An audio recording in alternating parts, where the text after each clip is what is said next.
Cold has teeth. Hans Werner was certain of it. It bit through what had once been a thick greatcoat, worried at his spine, and turned each breath into a small punishment laced with ice. Ahead lay a churned confusion of mud, old snow, and despair. Belgium, a patch of forest southeast of Bastogne, a corner the maps forgot.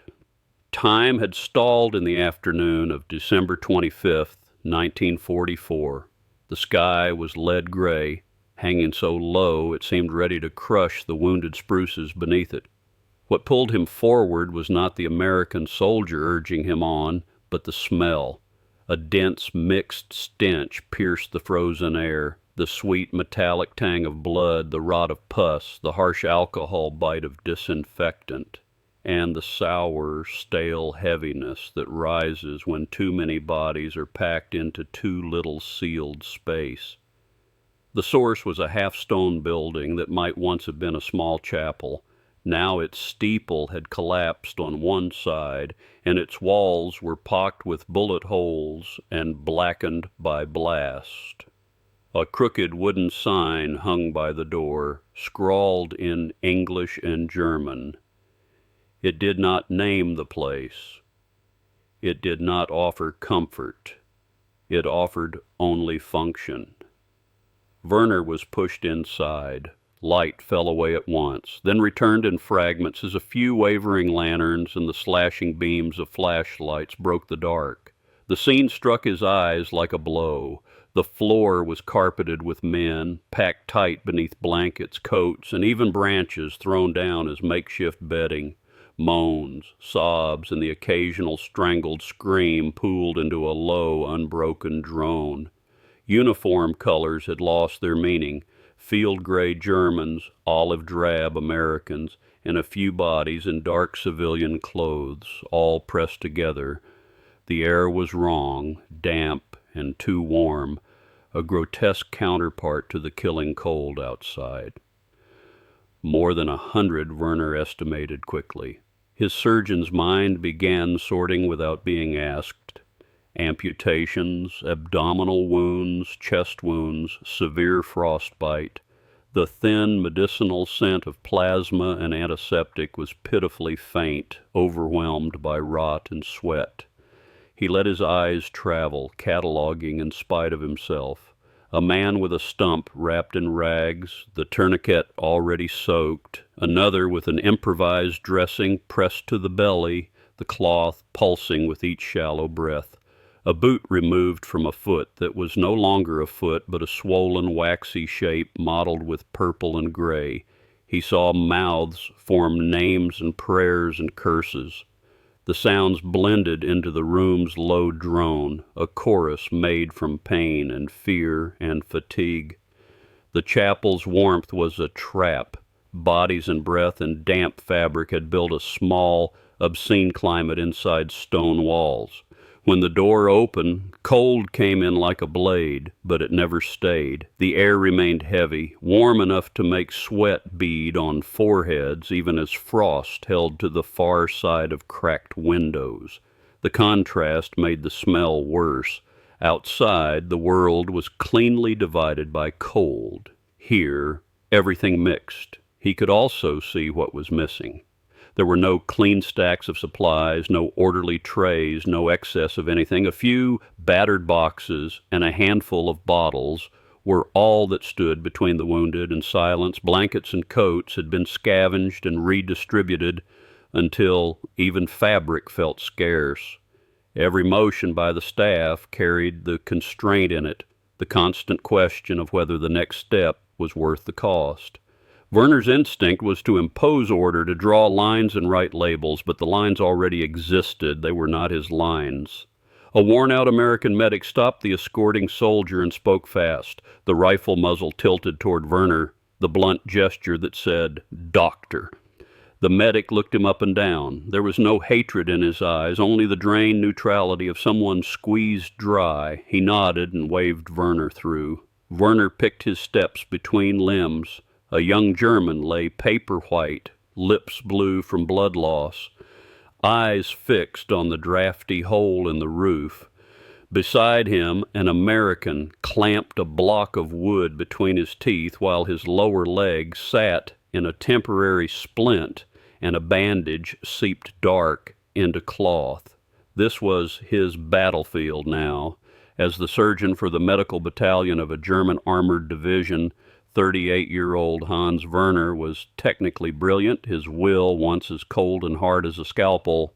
He believed in the teachings of National Socialist biology. He believed medicine was a precious strategic resource to be spent with maximum efficiency according to a casualty's racial value and military usefulness. That doctrine had carried him through the Eastern Front. It had let him amputate with decision and abandon those he judged unworthy, saving scarce time and relief for those his system marked as worth saving. He had learned to treat his operating tent like a ledger. The question was never only what the wound demanded, but what the war demanded of the wound. If a man would die even with intervention, or if he belonged to the categories Germany had taught him to rank as lesser, Werner could cut him loose with a clean, clinical certainty. On the Eastern Front, he had turned that certainty into a system of marks.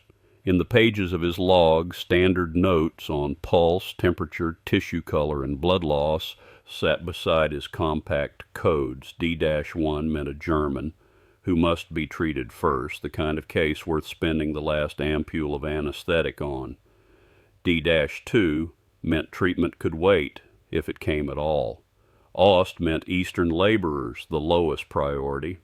There were other marks, too, combinations that captured his grim arithmetic in a few strokes. Each one was a decision made under pressure, and each decision he believed was rational because it was consistent.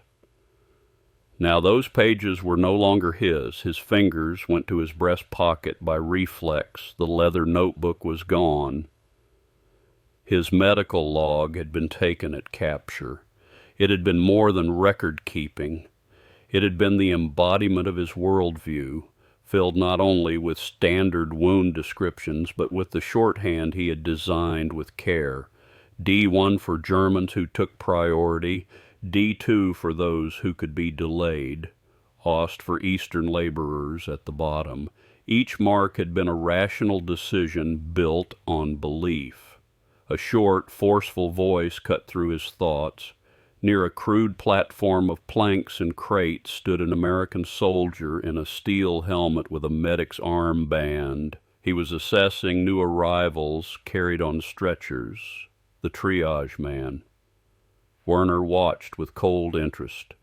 The triage man worked quickly, check breathing, locate major bleeding, slap cheeks to gauge consciousness. The whole process took less than a minute. Then he tore a colored tag from a roll and tied it to a coat button or wrist. Red. The casualty, Werner saw, wore torn field gray. 2 stretcher bearers lifted him toward a canvas partitioned section deeper inside. The next man came up cursing in English and clutching his arm.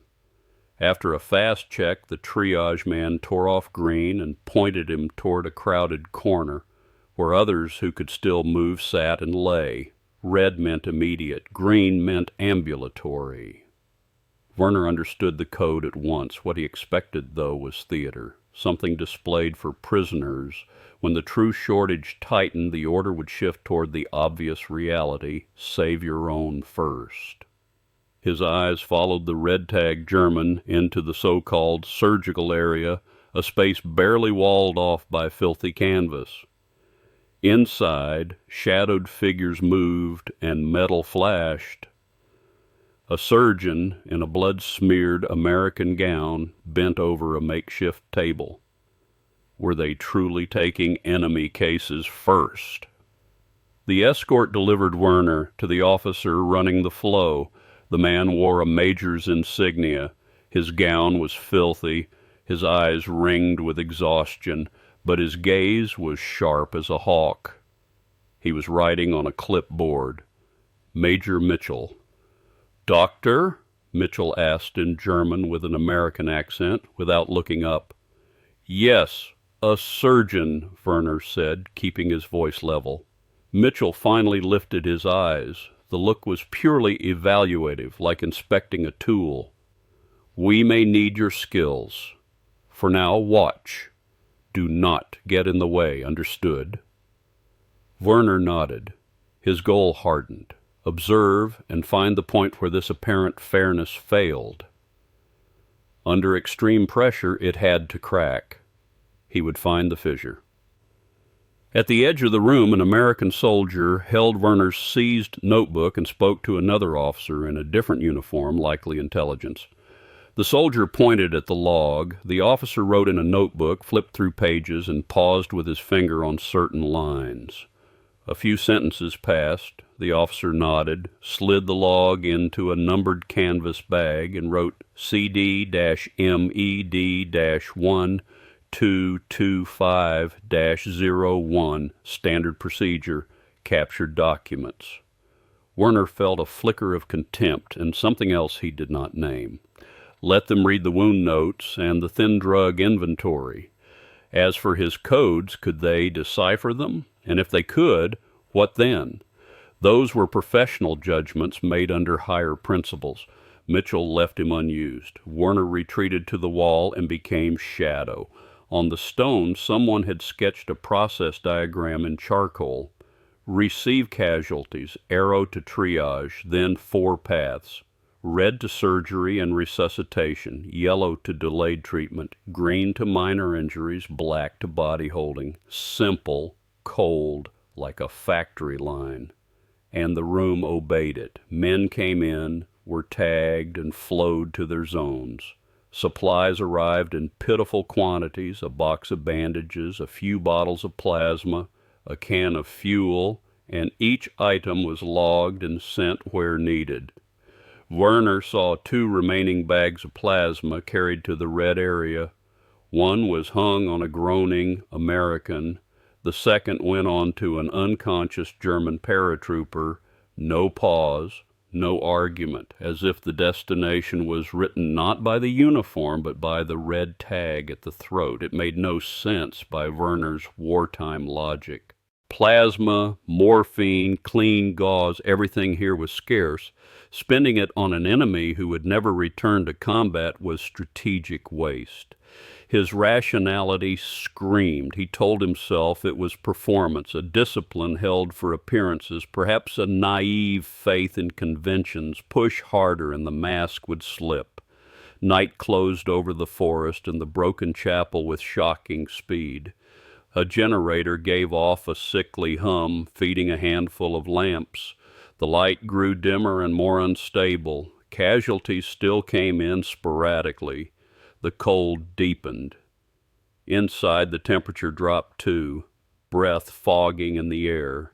Staff moved as if weighted, their motions warped by fatigue, but the process continued. The light throbbed as the generator faltered. Shadows swam across faces and then vanished. A lantern was carried from one knot of bodies to another, and as it passed, the room seemed to flicker between worlds. A hand reaching up, a mouth shaping a word, eyes wide with fever or fear, then darkness again. The medics moved by habit and by tag color, hands finding what they needed in half-light, actions repeated until they became automatic. English and German rose and fell in short bursts, urgent questions and short answers with whatever could be spared. Mitchell's voice cut through the noise at intervals, a dry rasp that never rose to a shout. He did not plead, he demanded counts. He did not ask how someone felt. He asked whether the red area could accept another stretcher, whether the yellow corner still had space, whether the black tag holding area had been cleared. In the middle of chaos, he made questions small enough to answer. He made the rhythm hold. Any pause from the staff was brief. Any argument was crushed by necessity. A wounded man would be pulled toward surgery, another toward a corner to wait, another toward the black tag space where the air seemed to go colder. The system did not promise mercy, it promised sequence. Werner stood at the wall and let the sequence run across his eyes. looking for the moment it would betray itself. Werner watched an American doctor perform emergency pressure control on a German with a gunshot abdomen. The doctor's hands trembled, yet he rasped for instruments and followed the steps. Mitchell moved from node to node, checking records, issuing low instructions, stepping in himself when a case threatened to collapse the whole rhythm. His presence felt like part of the diagram, a living component keeping the system turning. Werner's first pass found no proof of bias. The system's consistency unsettled him. Confusion wrapped around his certainty like cold vines. He did not give up. He adjusted his angle. If they were not discriminating in order, perhaps they did so in quality. He watched pain medication, dressing changes, post-op care in the red tag area. Under these conditions, differences were negligible, driven by exhaustion and proximity rather than nationality. An awful thought took shape. The system was not suppressing discrimination. It was excluding identity as a variable. For the first time, Werner considered that the fairness might not be an act of generosity or a performance for prisoners at all. It might be design. The colored tags did something brutal. They made a man into a problem statement. The red tag did not mean German or American. It meant airway failing, circulation collapsing, bleeding that could still be stopped. Yellow meant time existed, but not much. Green meant life was stable enough to be postponed. Black meant the opposite. The body had crossed a line the station could not pull it back from with the tools and minutes available. Once the tag was tied on, uniform became noise, name became noise. Even the story of how the wound happened became secondary, important only if it changed the immediate mechanism. The station acted as if it could afford only a narrow set of variables. Everything else, politics, identity, rank, the moral weight of victory or defeat, was excluded by procedure, not by feeling. The exclusion was enforced by the simplest object in the room, a strip of colored paper. Werner had built a different machine on the Eastern Front. His machine also used codes and thresholds, but it fed on ideology. It took in injury and nationality and category and turned out decisions that felt scientific because they were written down. It was orderly. It was defendable. It was, he had told himself, rational. Here, he saw another kind of rationality, colder in a different way. It did not ask who deserved to live. It asked what could be done now with what remained, and it asked that question as if no other question were relevant. The more Werner watched, the more the answers followed the same pattern. That pattern was not mercy. It was a kind of mathematical austerity. He kept waiting for the human to break through the design, for a medic to look down at a German face and hesitate, for a surgeon to turn away, for the system to reveal its hidden preference. And what he saw instead was preference redirected. It showed itself only in the protection of the process. The staff were brutal about one thing, keeping the sequence intact. Any emotion that threatened the sequence was treated as a malfunction. That was why his seized notebook troubled him. It was a record of his own machine, and he had always assumed its most important content was the value structure, the classification, the hierarchy. If the Americans were building their own machine out of captured information, what parts of his record would they keep? What parts would they throw away as irrelevant? He did not yet know how literal the answer would be. The image of his log being bagged returned, the number attached, CDMED122501, a footnote entering a larger apparatus he could not see. What would that apparatus do with D1 and Ost? The idea unsettled him more than capture. Time lost its scale. It became the cadence of arrivals, the burn rate of lantern fuel, the human limit. Christmas night sank to its deepest point. Wind moaned in the trees. Somewhere far off, artillery muttered. Inside St. Nicholas Chapel, there was only pain, procedure, and the narrow corridor between life and death marked by color. Werner was not bound, but an invisible rule held him in the observer's role. Mitchell occasionally glanced his way. The look was no longer simple scrutiny. It was the look of a system deciding when and how to deploy a tool to keep the flow intact. A second attempt formed inside Werner. The first had failed to uncover discrimination. It had shaken him, but not destroyed his framework. He told himself the system still had slack, or it was enforcing surface discipline by choice. Now pressure was visibly climbing. The stream of arrivals slowed, but complications among the gravely wounded began. Post-op infection, renewed bleeding, shock. The two American surgeons, not counting Mitchell, who coordinated more than he operated, had been working continuously. Exhaustion clung to them like frost.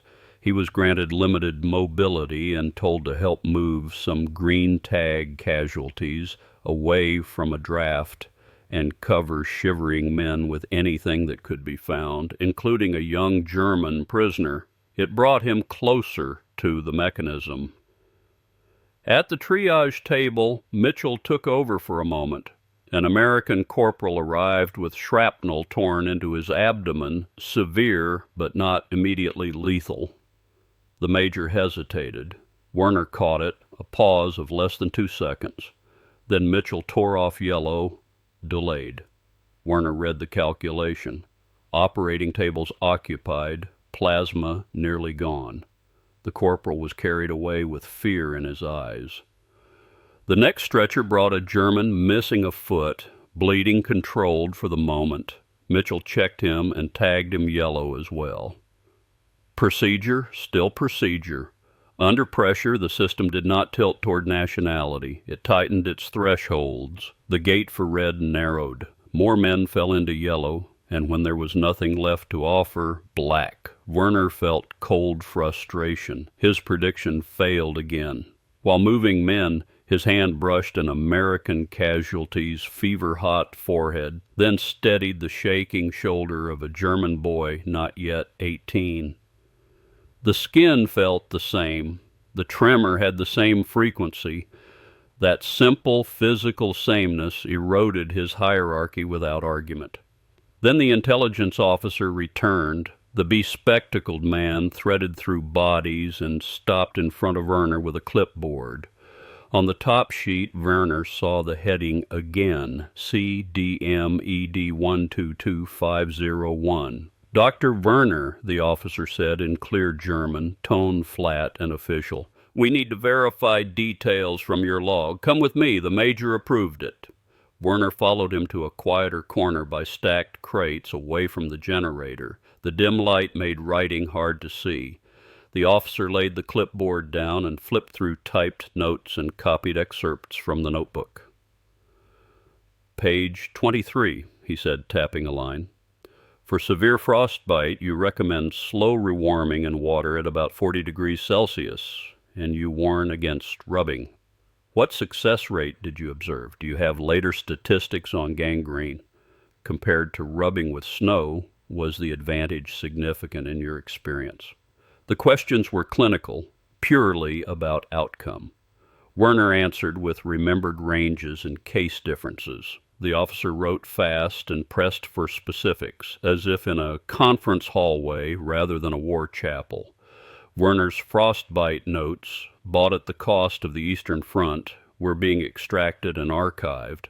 Then the finger moved to the margin where Werner's tight shorthand sat, D2 Ostat verb, alongside a brief pessimistic prognosis. Here, the officer said, no change in tone. Ost means Ostarbeiter, Eastern laborers, correct?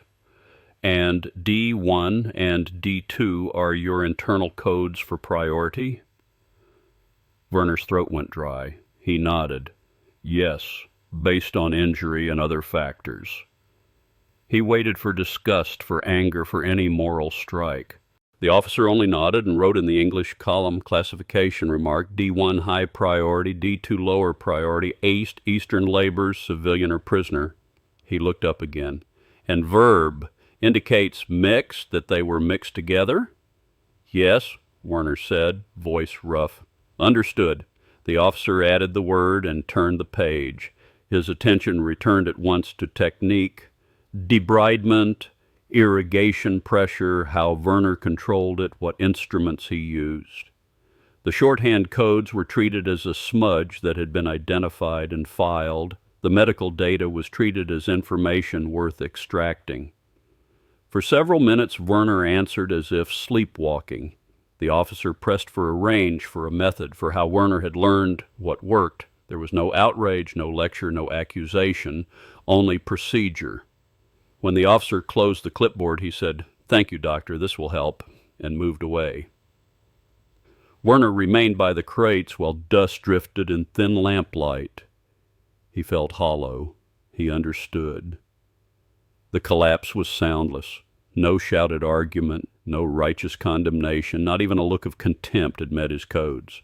They had been treated as a matter of translation, then set aside. The officer had moved on to what could be measured. Werner had always imagined his hierarchy as the central fact that organized medicine. In one quiet exchange it had been demoted to a marginal note. He felt the demotion in his body like a sudden absence of weight. In their system, his notebook had been split. The value judgments he considered central were reduced to a remark category, subjective and incidental, requiring only recognition. The objective injury data and treatment method were treated as portable fact.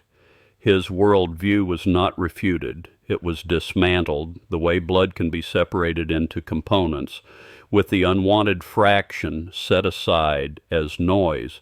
This was not an argument of ideas. It was one system grinding another down. Their procedure decided what counted as relevant, nationality, race, usefulness. Those were outside the variable set. The colored tags made that exclusion visible. They processed urgency. Nothing else. Werner felt no anger and no shame. He felt vertigo, as if the coordinates he had used to navigate life and death had vanished and left him standing over emptiness. Around him the chapel still ran on its logic. Groans, lanterns, the charcoal diagram, the bodies flowing.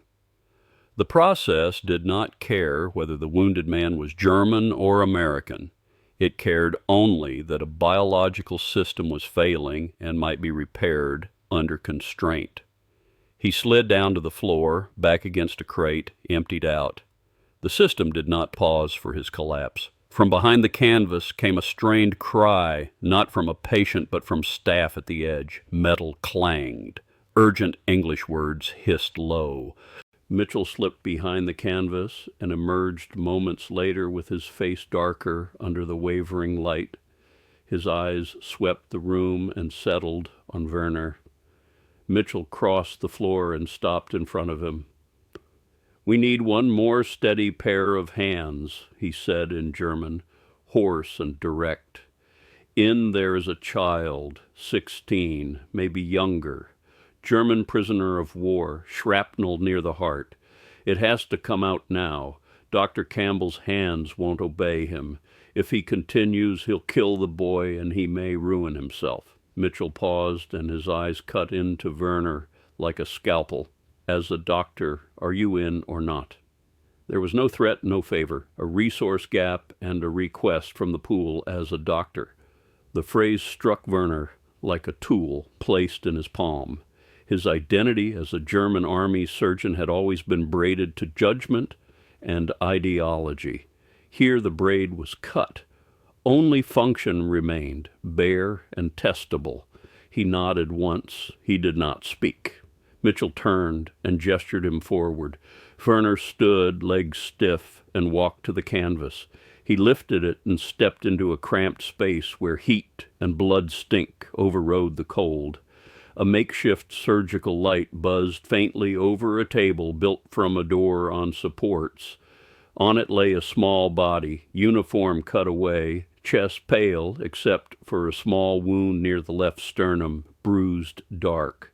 The face was impossibly young, eyes closed, breathing shallow and fast. Campbell stood at the table, his tremor unmistakable, hands shaking in fine vibrations. He looked at Werner, then at Mitchell, relief and shame tangled in his expression. Mitchell spoke low in English. Campbell stepped aside into the assistant position. A stained but comparatively clean American gown was shoved into Werner's hands. He put it on. A nurse handed him fresh gloves. He pulled them tight and flexed his fingers. His eyes went to the wound and to the weak flicker of a primitive monitor. Bleeding had been partly controlled, but the fragment lay in dangerous proximity. Each heartbeat risked disaster. Werner's mind narrowed to technique, incision route, retractor angle, vessels to avoid, where a fragment would travel and where it would lodge. All questions of value fell out of the field. He took the lead position. Campbell became first assistant. Mitchell stood slightly back as second assistant and overseer. A scalpel landed in Werner's palm. Cold metal through rubber, he began. Skin, tissue planes, clamp, tie, retract. He moved with the steadiness of a muscle memory.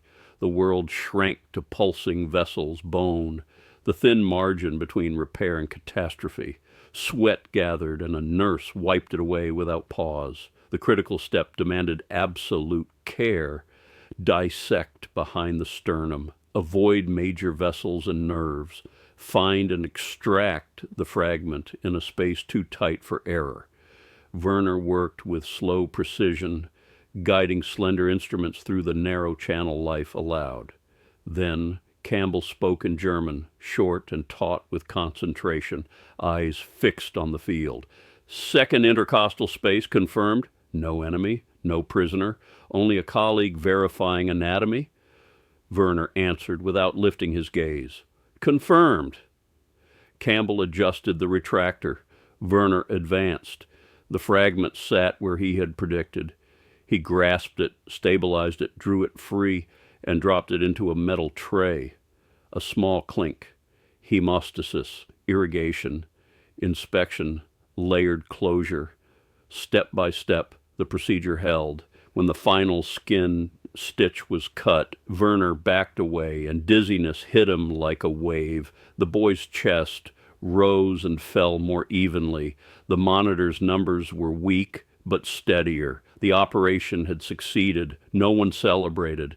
Campbell exhaled in a long, trembling release and nearly folded, caught by a nurse. Mitchell checked the patient, checked the notes, and turned to Werner. His face held no warmth, only exhaustion and the quiet confirmation that the system could keep running. Good work, doctor, he said in English, as if accepting a component that met specification. Then he pivoted to the nurse and issued instructions for monitoring, medication, documentation. The emergency module had done its job. The process returned to routine. Werner stripped off his gloves and gown and stepped back into the main hall of bodies and low moans. He pushed open the heavy door and the wind hit him, cutting through sweat-soaked cloth. He found a broken wall outside the chapel and sat spent to the bone. The sky was black ink. The forest held its breath. Far off, artillery flashed like a dull heartbeat along the horizon. Somewhere closer, perhaps from a foxhole, perhaps from a corner inside the chapel, a harmonica began to play. The player was unskilled, the melody breaking and recovering, but there was no mistaking it. Silent night. The cold seeped up from stone through air into every cell. In the center of that cold, a new recognition condensed hard and clear. They were a barrier, a procedural veil of ignorance. The system tore life, as a biological entity in need of treatment, away from the social properties that clung to it: nationality, race, rank, ideological worth. With the inhumanity of procedure, ignoring story and feeling and any added value, it enforced the most basic human core of medical ethics: equality of the right to life at its simplest level. In practice, that meant something Werner had never permitted himself to see. The staff did not have to be saints. They did not have to love the enemy. They did not have to forgive anything.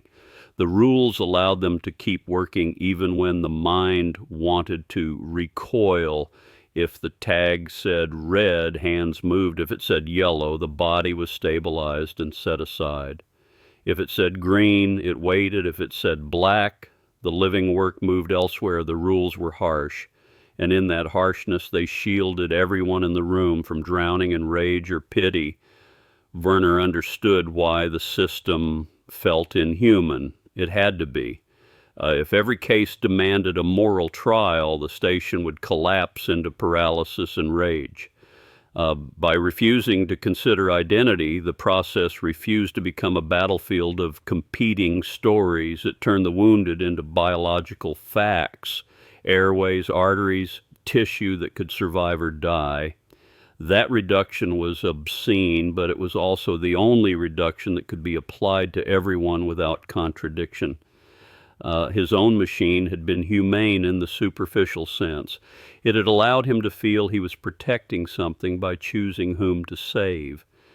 It had given him language to call certain deaths efficient and certain survivals valuable. This machine offered no such comfort. It stripped away the language and left only outcomes.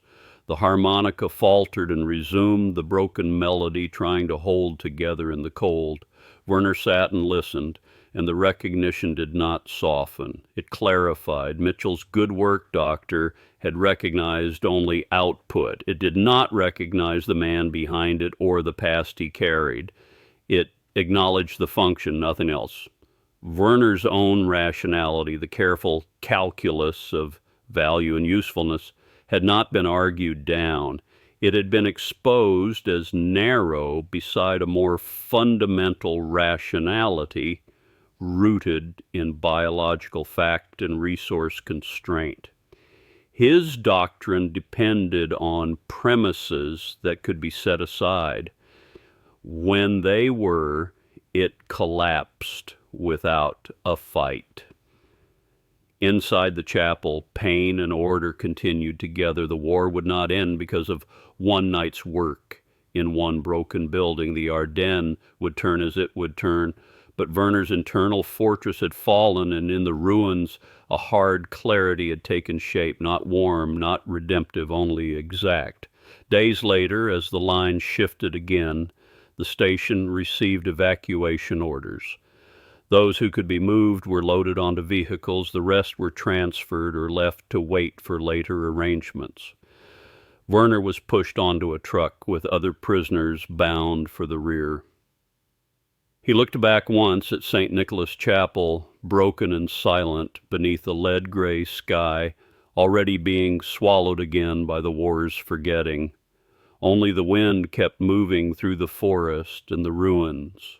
It passed over the captured notebook filed under CDM ED 122501, where a few abbreviations lay quietly in a column labeled classification remark, and it passed over an inner landscape the notebook could no longer record.